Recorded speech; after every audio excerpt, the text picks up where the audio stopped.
दोस्तों, आज की क्लास में हम बीपीएससी टीआरई 4 टीचर वैकेंसी से संबंधित संगीत का कुछ इम्पोर्टेंट क्वेश्चन लेकर आए हैं। नमस्कार दोस्तों, एलडी बाबा क्लासेज में आपका स्वागत है। दोस्तों, आज की क्लास में हम संगीत का कुछ इम्पोर्टेंट क्वेश्चन लेकर आए हैं। तो चलते हैं प्रश्न की ओर। प्रश्न है कि श्री राघवन नर्तक हैं, श्री राघवन नर्तक जो हैं वो क्या थे, किस चीज का नर्तक थे? तो इसका उत्तर होगा कथकली का। अगला प्रश्न है कि इमदाद खां की वादन शैली किस अंग पर आधारित थी? तो इसका उत्तर होगा गत तोड़ा। क्या उत्तर होगा? गत तोड़ा। अगला प्रश्न है कि इनका जन्म कब और कहाँ हुआ था?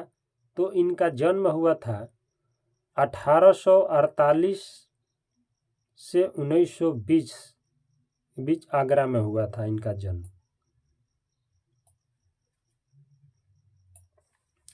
अगला प्रश्न है कि ताल विभागों को क्या कहते हैं? तो ताल विभागों को हम विभाग कहते हैं।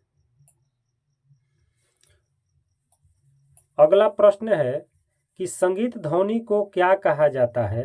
तो संगीत ध्वनि को नाद कहा जाता है।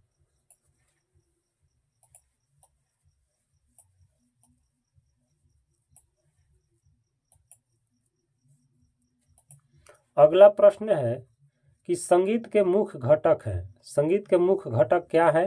तो संगीत का मुख्य घटक है गीतवाद और नृत्य। क्या है? गीतवाद और नृत्य।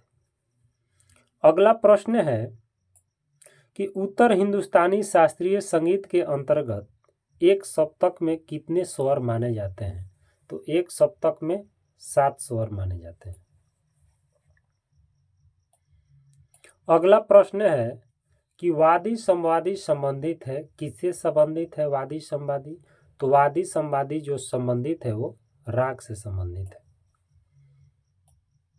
अगला प्रश्न है कि एक सप्तक में तीव्र विकृत स्वर है, कौन है? तो उसका नाम है मध्यम। तीव्र विकृत जो स्वर है वो मध्यम है।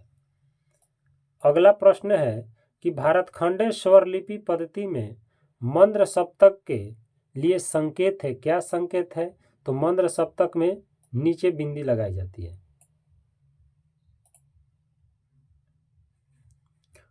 अगला प्रश्न है कि सप्तक का पूर्व भाग क्या कहलाता है? तो सप्तक का पूर्व भाग क्या कहलाता है? पूर्वांग कहलाता है।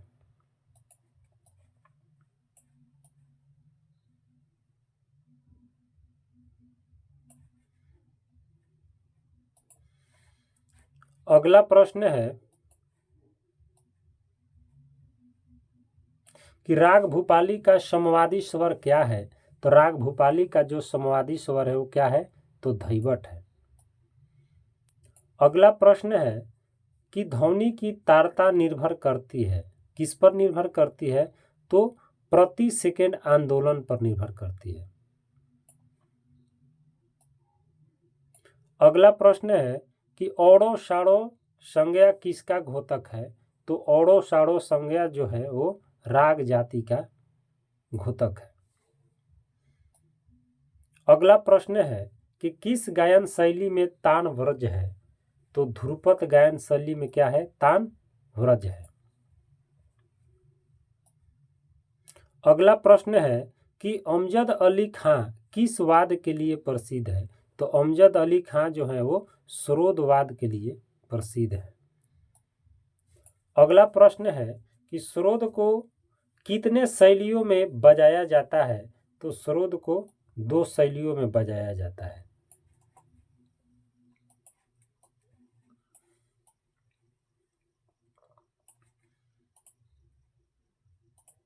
अगला प्रश्न है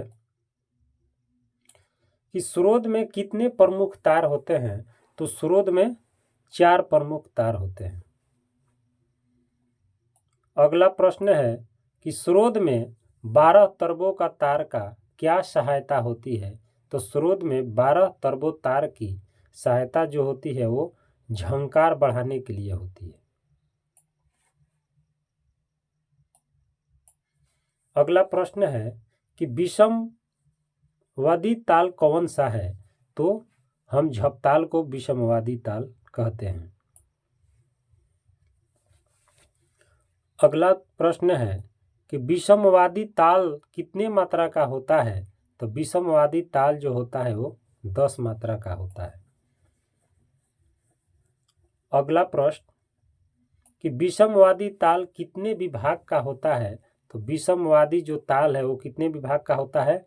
4 विभाग का होता है। अगला प्रश्न है कि तानसेन ने किस वाद का आविष्कार किया? तो तानसेन ने स्रोतवाद का आविष्कार किया।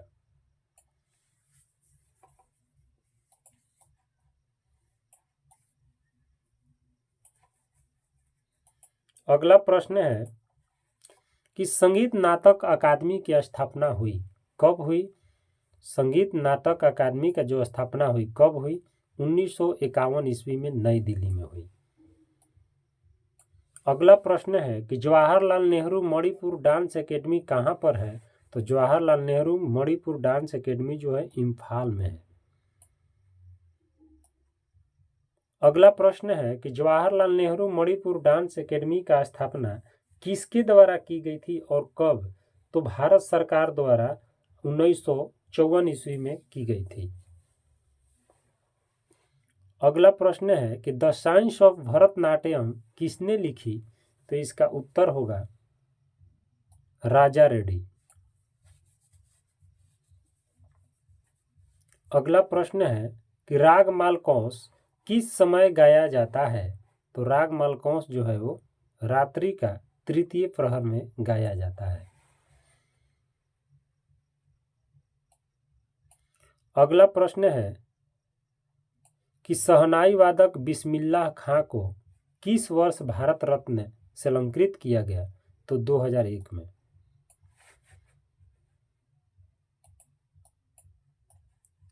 अगला प्रश्न है कि बिस्मिल्लाह खां को किस विश्वविद्यालय से डॉक्टरेट की उपाधि मिली? तो इसका उत्तर होगा बनारस हिंदू विश्वविद्यालय। दोस्तों आज की क्लास हम इतना ही प्रश्न से समाप्त करते हैं। अगर आप और वीडियो देखना चाहते हैं तो मेरे चैनल की प्लेलिस्ट में जाएं, वहाँ संगीत के बहुत सारे वीडियो हैं, आप देख सकते हैं।